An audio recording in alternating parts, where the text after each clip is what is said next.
అతి త్వరలో రాక్షస పాలన అంతరించిపోతుందని మహాకూటమి విజయవాడ ఎంపీ అభ్యర్థి కేసినేని చిన్ని, ఎమ్మెల్యే అభ్యర్థి గద్దె రామ్మోహన్ అన్నారు. ఎన్నికలు ఎప్పుడు వస్తాయా అని ప్రజలు ఎదురు చూస్తున్నారని, ప్రస్తుతం రాష్ట్ర ప్రజలు చంద్రబాబు పాలన కోసం ప్రజలు ఎదురు చూస్తున్నారన్నారు. ఈ ఎన్నికల్లో బాబు సీఎం అవ్వడం ఖాయమని అన్నారు. 5 సంవత్సరాల పాటు అభివృద్ధి లేకపోగా హత్య రాజకీయాలు ఎక్కువైనట్లు ఆయన సొంత కుటుంబ సభ్యులే చేస్తున్న విమర్శలను ఈ సందర్భంగా ఆయన గుర్తు చేశారు. అభివృద్ధి శూన్యం, హత్య రాజకీయాలు ఎక్కువైనట్లు ఆయన ఆరోపించారు. నియోజకవర్గం ఎమ్మెల్యేగా కృష్ణలంకలో ఎంతో అభివృద్ధి పనులు చేసినట్లు తెలిపారు. భవిష్యత్తులో కూడా అభివృద్ధి పనులు చేసేందుకు ప్రజలు సంపూర్ణ మద్దతు ఇవ్వాలన్నారు.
జగన్మోహన్ రెడ్డి గారు ప్రతిపక్షంలో ఉన్నప్పుడు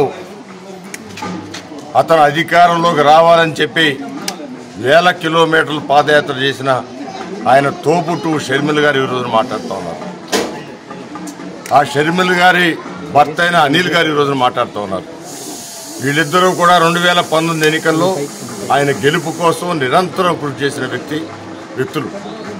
ఇవాళ షర్మిల గారు ఏమంటా ఉన్నారు, ఇవాళ ఈ 5 సంవత్సరాల్లో హత్యా రాజకీయాలు తప్ప, ముఠా కక్షల రాజకీయాలు తప్ప ఈ రాష్ట్రాన్ని ఏం అభివృద్ధి పరిచామని చెప్పి స్వయంగా తన చెల్లె అడిగే ప్రశ్నలు కూడా సమాధానం లేదు. అనిల్ గారు అంటా ఉన్నారు, ఖచ్చితంగా ఈ 5 సంవత్సరాల పాలనలో చేసిన పాపాలకి మరీ ప్రత్యేకంగా వివేకానంద రెడ్డి హత్యలో ఎవరైతే ఉన్నారో వాళ్ళని దేవుడు ఖచ్చితంగా శిక్షిస్తాడని చెబుతా ఉన్నారు. అంటే మీ కుటుంబ సభ్యులే నువ్వు దోషం అని చెబుతా ఉన్నావు. ఇవాళ ప్రజలు ఆ మాటలేని ఆశ్చర్యపోతూ ఉన్నారు. ఇలాంటి వ్యక్తిగా మేము ఓటేసేదని అడుగుతా ఉన్నాం.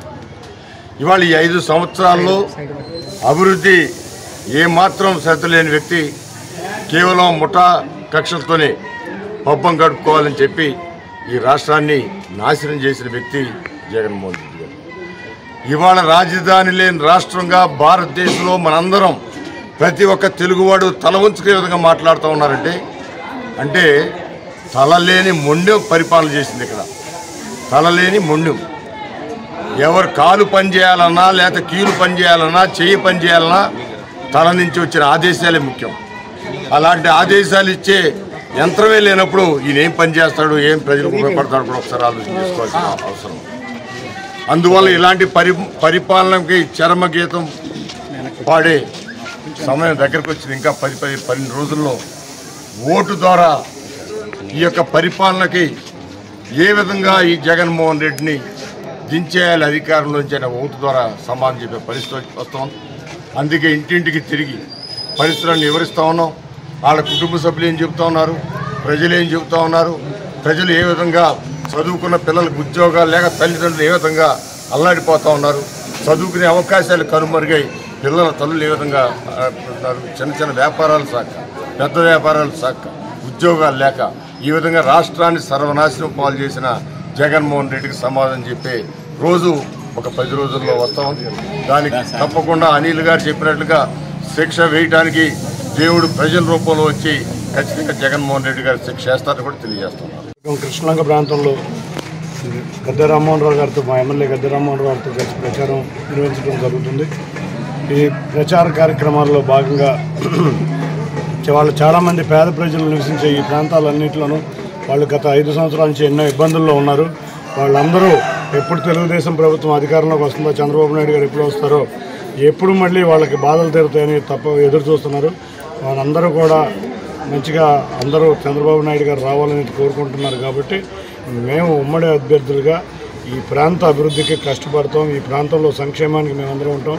అభివృద్ధి అంటేనే చంద్రబాబు నాయుడు గారి వారసులుగా మేము మీకు గుర్తుండే ఉంటుంది. ఈ కరకట్ట ప్రాంతంలో మునిగిపోయిన ప్రాంతంలో కూడా ఇవాళ కరకట్ట మీద వాళ్ళు కూడా నిర్మించింది గద్దె రామ్మోహన్ రావు గారి చంద్రబాబు నాయుడు గారి సమయంలోనే. తప్పక ఈ ప్రాంతంలో మిగతా ఇతర సమస్యలన్నీ మేము దృష్టి పెట్టి చంద్రబాబు నాయుడు గారిని ముఖ్యమంత్రి చేసుకుని ఈ ప్రాంత అభివృద్ధి కృషి చేస్తామని తెలియజేసుకున్నాం.